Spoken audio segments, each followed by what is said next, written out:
Assalomu alaykum qadrdonlarim.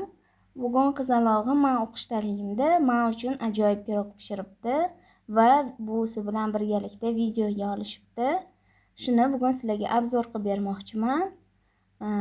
O'zi umradan qaytganimdan beri videolar ololmayapman, kanalimga ham kira olmayapman. Xafa bo'lmaysizlar degan umiddaman. Hozirda ingliz tiliga o'qiyapman, IELTS olmoqchiman. Inshaalloh mana qanchalik uddalashimni vaqt ko'rsatadi. Magistraturaga kirmoqchiman inshaalloh. Shunga IELTS kerak bo'layotdi. Qo'llab-quvvatlab duo qilib turinglar. Ilohim Robbim ilmimizni ziyoda qilsin. Qizalog'im ham o'zi o'qishda kun bo'yi, uni o'qishlari ham bor. Mendan ham ko'p o'qiydi qizalog'im. Arab tilisi bor, rus tili, ingliz tilisi. Lekin shundoq bo'lsa ham onamga deb pirog pishiribdi. Men bu umradan qaytganimda menga olib sovg'a qilgan gul edi, hali ham chaman bo'lib ochilib turibdi. Inshaalloh qo'llari dard ko'rmasin. Asal qizimni kanalimni qo'llab-quvvatlashda davom etinglar, kuzatinglar, like va kommentariyalarni kutib qolaman.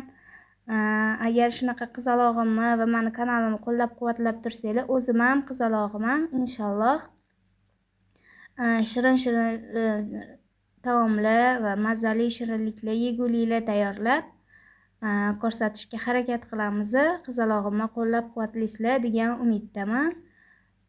Esinglarda bo'lsa, Safiyalardagi olchali pirogni pishirib kanalimga to'liq retsepti bilan joylagandim.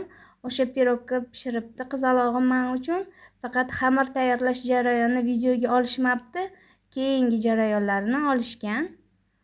Chiroyli qilib o'zi pishirib onamga deb o'qishdan kelgunimcha tayyorlab qo'yibdi. Buvisi bilan birgalikda xamirlarini ham o'zi qilgan ekan. Juda ham mazali chiqibdi. Menikidan ham shirin chiqqan. To'g'risini tan olib aytaman. Qo'llari dard ko'rmasin qizalog'imni. Men bu olchasi esinglarda bo'lsa konfityur qilingandi. Bu ham xuddi o'sha konfityur qilib tayyorlab olgan. Faqat qulupnayni svejiy qulupnaydan foydalangan. Uyinglarda bo'lsa qo'shib yuborsanglar ham bo'ladi, xohishingizga qarab. Xohlamasanglar qo'shmasanglar ham bo'ladi. Olchasini konfityur tayyorlangan retsepti bor. Albatta kerak bo'lsa kirib ko'rishingiz mumkin bemalol. Mana xamirlarni qolipimizga yoyib olgan pesochniyimizni.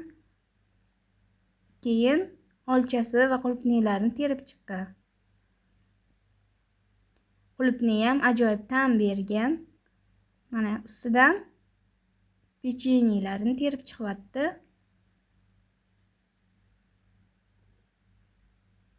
Juda ham chiroyli chiqyapti.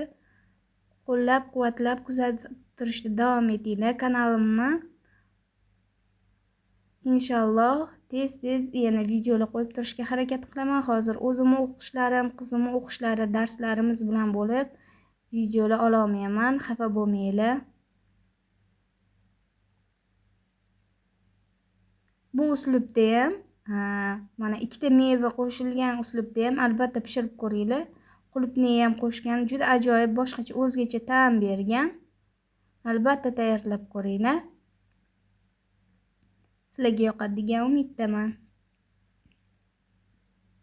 Juda ham chiroyli qilib bezatibdi.